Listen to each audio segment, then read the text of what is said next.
ये temporary structure था, it is not a proper war memorial.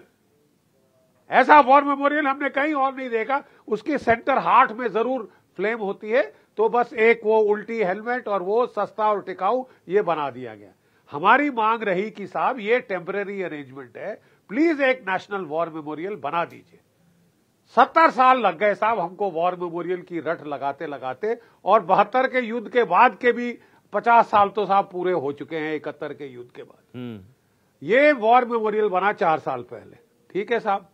अब जब हमारे पास एक नेशनल वॉर मेमोरियल है, मैं आपको याद दिलाऊं, इंडिया गेट पे 71 वॉर के एक शहीद का नाम नहीं।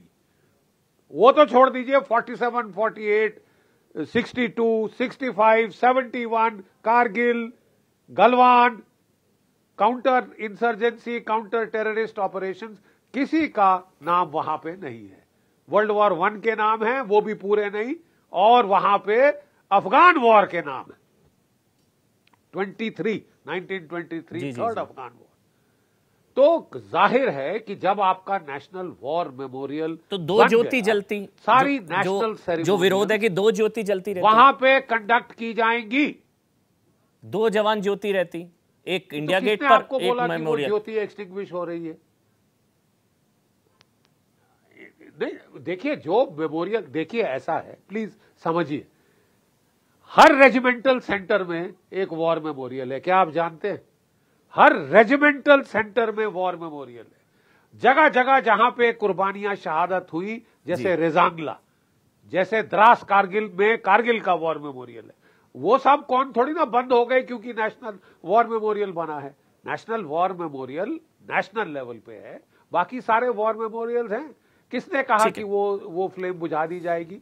फ्लेम्स को मर्ज किया गया, फ्लेम्स बुझाई नहीं गई, फ्लेम्स को मर्ज किया गया, क्योंकि सब सेरेमोनियल हेयर एंड आफ्टर यहां नेशनल वॉर मेमोरियल। बहुत ही बुनियादी सवाल जनरल बख्शी ने पूछा है, मेरे ख्याल से ये मर्म है जो जनरल बख्शी ने सवाल उठाया, उससे बेहतर कोई सवाल नहीं हो सकता। तहसीन, सीधा सा सवाल, हमारी अमर जवान ज्योति अंग्रेजों के बनाए युद्ध स्मारक में होनी चाहिए या हमारे अपने राष्ट्रीय युद्ध स्मारक में होनी चाहिए? अमर जवान ज्योति, मैं फिर से पूछ रहा हूं, अंग्रेजों के बनाए युद्ध स्मारक में होनी चाहिए या हमारे अपने राष्ट्रीय युद्ध स्मारक में होनी चाहिए? तहसीन पूनावाला। तहसीन। थैंक यू अमन जी, आपने मुझे शो में शिरकत करने का मौका दिया, आपका शुक्रगुजार हूं। और जनरल शंकर प्रसाद जी और जनरल बख्शी जी को मैं सल्यूट करता हूं कि उन्होंने हमारी देश की सेवा की है। आज मेरे देश के लिए, मेरे परिवार के लिए बहुत दुखद दिन है। मेरे फादर इन लॉ शहजाद तो पहचानते उनको, उन्होंने 1971 युद्ध में उन्होंने हिस्सा लिया था, एयरफोर्स पायलट थे, और जिस गांव में उनकी मम्मी पैदा हुई थी उस गांव को बम्बार्ड किया था, उस गांव पर उन्होंने बम गिराए थे। और उनके जितने भी कलीग्स थे जिन्होंने शहादत दी थी इस मुल्क के लिए 1971 वॉर में, वो वहां जाते थे अमर जवान ज्योति पर और वहां पर उन्हें ट्रिब्यूट देते थे मेरे फादर इन लॉ। तो आज वे और उनमें से कई ऐसे जो एयरफोर्स, सेना और नेवी में, वो लोग कई काफी दुखी है। मैं जनरल चौधरी का शुक्रगुजार हूँ, जनरल प्रसाद जी का शुक्रगुजार हूँ कि उन्होंने 1971 वॉर के बारे में कुछ इतिहास बताया। ये भी बता दूं आपके दर्शकों को कि ये दुनिया का मात्र एक युद्ध है जहां पर एक नया मुल्क 13 दिन में बनाया गया। नई पास्ट किसी युद्ध में, प्राचीन युद्ध में, नई मॉडर्न वॉरफेयर, एक नया मुल्क 13 दिन में क्रिएट हुआ। ये श्रीमती इंदिरा गांधी जी और हमारी भारत की सेना का के बारे में जीत था। जनरल बख्शी जी ने एक शब्द आपके शो पर एक लाइन उन्होंने कहा कि भारत की सरकार ने, उस वक्त की सरकार ने कहा था कि हमारे पास बजट नहीं नेशनल वॉर मेमोरियल का, ऐसा कोई भी ऐतिहासिक बयान या ऐतिहासिक डॉक्यूमेंट्स नहीं है। मैं इस बात की निंदा करता हूं, इस बात के गलत बयानबाजी नहीं होनी चाहिए शो पर। मैं 2-3 बुनियादी बात रखना चाहता हूं। जनरल बख्शी जी ने एक बात कही कि द्रास पे मेमोरियल है, अमृतसर में मेमोरियल है, जहां पर रेजिमेंट्स होती है वहां पर ऑलरेडी मेमोरियल है, वहां पर ज्योति हमेशा जलती रहती है और ऑलवेज वहां पर चालू रहेगी। तो फिर ये बात कहना कि सरकार ने बजट नहीं दिया, तो यहाँ पर इन जगहों पर मेमोरियल किसने बनाया? शहजाद पूना से आते, क्या शहजाद जानते कि पूना में एक नेशनल वॉर मेमोरियल है, पूना के अंदर?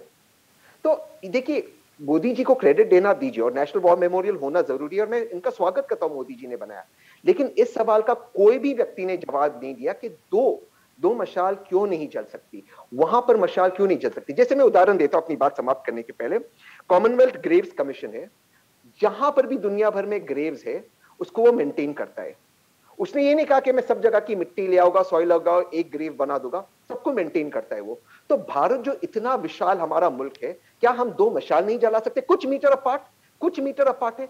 ये मशाल को बुझाने की जरूरत क्या है? हाँ ठीक है, आपने यहाँ से आपने मशाल की आग ली सर, मेरे प्यार। हाँ, मैंने टोका नहीं, बस आपने बोला बुझा दी इसलिए मैंने टोका। बिल्कुल बुझा रहे, नहीं, विलीन हुई है, विलय हुई है, बुझाई नहीं विलय हुई है। जी, जवान ज्योति अमर है, वहां पे विलय किया है, वहां पे विलय किया है, यहाँ पर बुझा दिया है। लेकिन मैं आपके शो पे एक बात, मैं अपनी बात समाप्त करना चाहता हूँ। मैं आपके शो पर आपके दर्शकों को एक बात कहना चाहता हूँ। 2024 में जब ये सरकार चेंज होगी, अगली सरकार को मैं उस बेसिस पर समर्थन दूंगा, दोबारा से वो अमर जवान ज्योति को यहाँ पर भी वो जीवित रखेंगे और उस वाली को भी हम जीवित रखेंगे। दोनों ज्योति जलेगी, बहुत अच्छी चीज है।